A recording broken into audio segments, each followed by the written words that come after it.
Speaking of, being attractive to women. Close the wallet. Thrifty is the new... I'm finally sexy. Thrifty is the new sexy. Wow. I'm a cheap motherfucker. Yeah, You should... I mean, that's... You know what? We should find a single guy to go test this theory out. Like, have him not pay for shit. Well, I don't think it's people who don't pay for anything. I think it's people who are genuinely thrifty. They're not trying to cost anyone any money. Do you understand what I'm saying? Like a walk in the park as opposed to the, going out to dinner and a movie. That type of thing. Like, going for a picnic instead of... I got it. I know what you mean. Like, drinking Night Train instead of, like, Grey Goose or something. Sure. Or Mad Dog 2020. Mad Dog 2020. Instead of, like, a bottle of, like, Pierre Jouet. So, like, oh, baby, I want to take you down to the river and drink Mad Dog 2020 out of a van. And she's like, oh. Yeah, that's exactly right.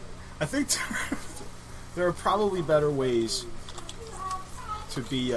my son is going absolutely apeshit upstairs. That's awesome. This is the media virus, all right? This is not a sound stage. We are in my basement. And since he's going on up there, I think we'll move on to the next story.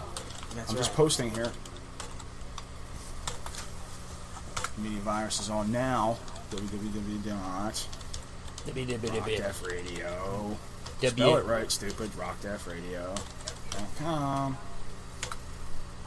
Post that shit, motherfuckers. Post it. All right. So, everybody, I'm sure everybody hears this in the background, knows what's going on. My son has autism, and he's playing a game. He's having a tough time, and he's not really making much different noises than most kids do when they're having that type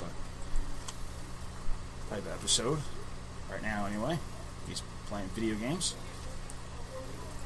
So, a family of a 13-year-old autistic boy is disgusted after a hate-filled letter is slipped under their door, urging them to euthanize the boy for being a neighborhood nuisance.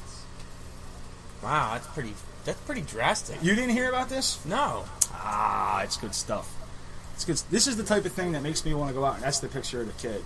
Dude, he looks like Elvis. He's dressed like Elvis. He's a cute little boy in the story. I'm going to post this in the thing. But yeah, they poor guy. I asked him to be quiet too. That's a shame. The angry missive was sent to the Canadian home of Max Bagley's grandmother, where he spends his summer mornings. The hate letter urged the family to euthanize the teen because he's a nuisance to the neighborhood. I mean, it's like you take a look at a picture like that. Here's a kid dressed up like Elvis. Right. Why don't you just live to the ripe old age of 47 and die on the shitter, just like a zero? Everybody has the right to do that. Yeah. You know what I mean? Everybody has the right to do that. So, here, this is the letter that this woman got, and that's what she does. I mean, I posted it in the thing on Friday Night Live, and it amazes me that people are this this mean. It's mean. It's hate filled. It's okay. Fuck you. Yeah. Fuck you. Fuck you. Fuck you. Let me explain my feeling on this right now. In all seriousness, this is what I would do. If the person, and this is, I'm going to put this on the internet, and this is going to go on YouTube, and this is a personal threat. The person that wrote this letter. Okay. Is, if you are ever, if it is ever discovered who you are, I'm coming for you. Yeah. I'm coming for you in the middle of the night. You will wake the fuck up, tied to the bed, smelling gasoline. And the last fucking thing you will see is my fucking face. Yeah, my dick. Because I'm coming too. Alright, good. I'm glad I have your support in this. Hey, dude, if I'm going to murder someone, I'm going to get a blowjob out of it before we get caught. That's probably the most disturbing thing you've ever said. Ever. ever. Sorry. It's okay. But in this particular... That's how I think. Yeah, I know. I because if this may be the last time I could get any... You know, because we probably would get caught. Right, because this person does this. I mean, I'll gladly go to jail. I don't give a shit. I really don't fucking care. I'm coming for you. Whoever wrote this letter, I'm coming. That's right. I'm going to fly to Quebec, and I'm going to get you. That's a personal promise from me. Fuck you. I'm sorry that your typical child has to deal with an autistic nuisance.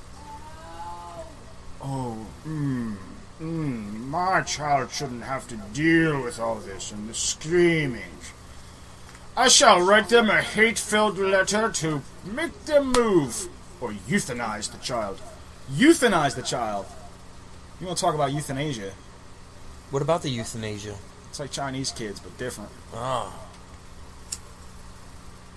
Yeah, I mean, I can't stand the euthanasia. They just don't know what the fuck they're doing. They do make quality sneakers. They do. At gunpoint. Alright, so I've got... They really don't, man. So, I texted you the other day. Mm-hmm. Asking you if you had ever seen the movie Demolition Man. So I have several times. And, it's on AMC. Mm-hmm. And tomorrow, you know what's on tomorrow? Is it Sharknado? No. On AMC, What? starting at 10 a.m. Uh-huh. It's a John Wayne marathon. Fuck John Wayne. What? I'm sorry. Did I say that out loud? You and I are going to have a discussion after the show. I'm sorry, dude. I don't... Let me tell you something. If I'm going to kill somebody, I'm going to get a blowjob out of it. That's right. That's right.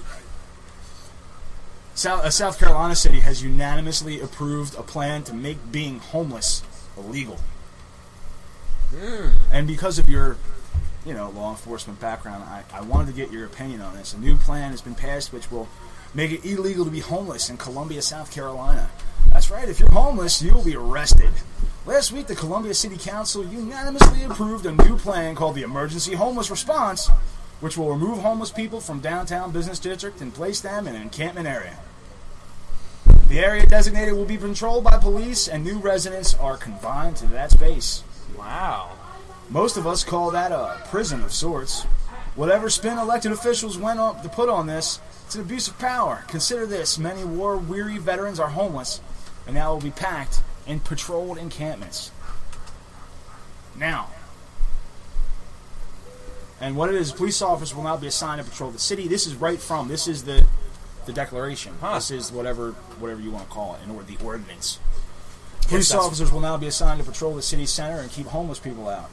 They will also be instructed to strictly enforce the city's quality of life laws, including bans on loitering, public urination, and other violations.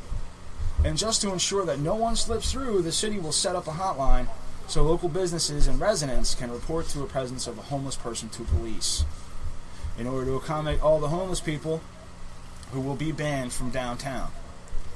The city will partner with local charities to keep an emergency shelter on the outskirts of town, open 24 hours a day. However, it's unlikely the shelter, which can handle 240 guests, will be enough to handle the local homeless population, which numbers more than 6 times the available beds. So basically, we're going to give them a home in a prison. Right. Where they can... Where they can't... They've done nothing but be homeless. Be homeless. And they can't leave. Now... This, you see how this relates to the movie Demolition Man. Now, it's not necessarily, we don't know how they became, the scraps in Demolition Man became that way. Yeah. But that could spark that type of reaction. Sure. You understand what I'm saying? Yeah. You know what I mean? Yeah. I mean, you want to get people, seriously, that is... There's one side of that where you say, oh, well, you're providing a bed, shelter, they're homeless. Mm-hmm. But they're still free men. They're free to be homeless. Sure. That's kind of what we're... Well, it's a way to get everybody on the system, dude. You know what I mean? That's all it is. That's all it is. I mean, in all honesty. Because what they'll end up doing, because they can't imprison them forever, and they just can't release them being homeless, so what they'll probably do in these camps is try to get them on some type of public assistance, which will just cost the taxpayers money, and you know, get them on welfare, get them in a some type of low-income housing. So, you know, that's just the way that goes. Hey. Hi, Heather. Nothing. How you doing? You look upset Well, a little bit. because I walked down my steps. I'm sorry. Thanks. And you have both my debit cards, so you can give me one of them. Since I'm leaving with your children, Where are you going? it depends on your demeanor as to whether I come back or not. So how's about? Whoa. Yeah. Why are you getting so... Whoa. Because I walked down my steps.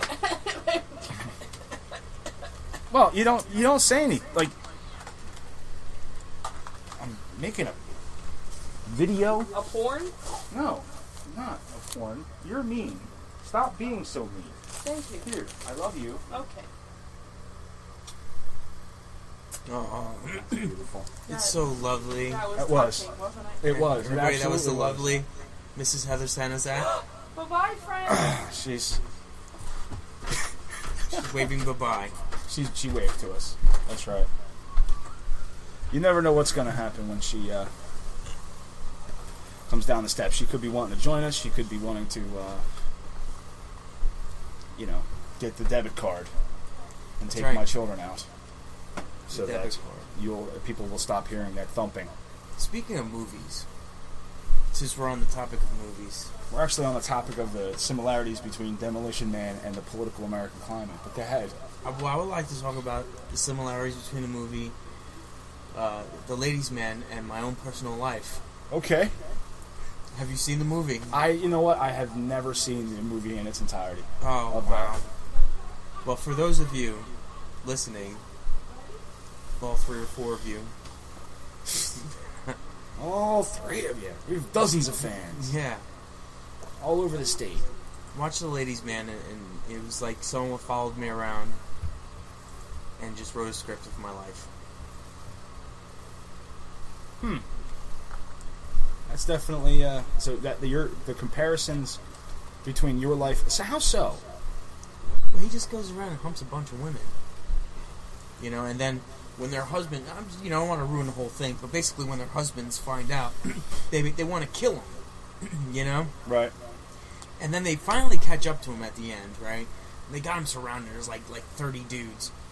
And he's like naked, and they're like, "Oh my God, my wife had that." He goes, "Yeah, all your wives have had this." Right? And then he goes, "Listen, I was just giving your ladies what you weren't. You know, they always thought about you, and I was doing them in the butt." You know, it's just like, you gotta watch the movie. It's And that's yes, that's a direct ripped as a direct example from your life. it's close That enough. is that has actually happened to you. Almost.